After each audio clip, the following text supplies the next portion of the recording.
do we have any vegan competitors? And if I do, or we do, have you noticed any difference in their muscle building process? Again, not just competitors, I'm going to just say it as a broad spectrum. No, I have not. I can't remember how many competitors. Like, we've worked with over 2,000 people in the last 20 years, potentially even more. Competitors, a lot. Probably in that, we probably had a couple of handfuls. We probably had like 8 to 10 vegan competitors. Have I noticed? I have noticed a difference, and I have noticed not so much in terms of the results. Now, again, I'm not a vegan. I don't know much about veganism apart from, obviously, so if we work with clients, you know, they all flexible diet, they all track their own calories and macros, they choose mostly of their protein sources. We also give advice, but I haven't noticed any difference in terms of the results. They've still got stage lean, they've still looked amazing. It's the process that they found a little bit harder, and I think number one is just a food availability. Unprocessed vegan foods that effectively, because when you are eating vegan and vegetarian, you always struggle because generally if you're trying to stick to a certain macronutrient profile, for example, like lower carbohydrates, a lot of the protein foods that are high in protein, vegan foods, vegetarian foods, are quite high in carbohydrates and fats as well. But that's never really caused a problem. That's the only kind of, it's the only kind of like thing that I've noticed with vegan and vegetarian competitors.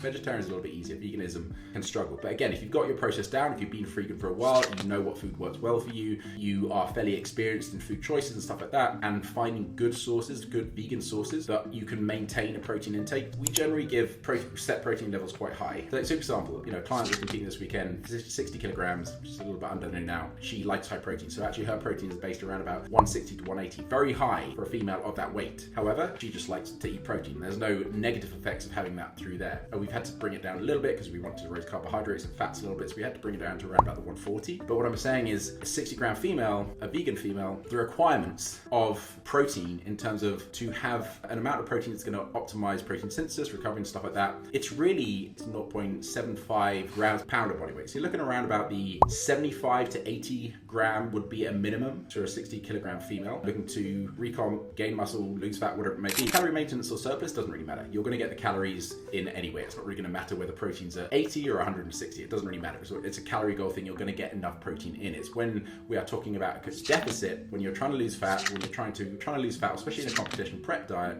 when calories can get quite low, it's the sustainability, it's the consistency through that. And that means that higher protein foods, as we know, I'm sure you do know, that are generally better for satiety. They do. They help you stay fuller for longer. They are just digested slowly. So if you're just having carbohydrates and fats, you won't get the bang for your buck in terms of food. So maintaining a deficit will always be a little bit trickier, in my experience. I wouldn't say my personal experience, but obviously dealing with a lot of clients. Great question though.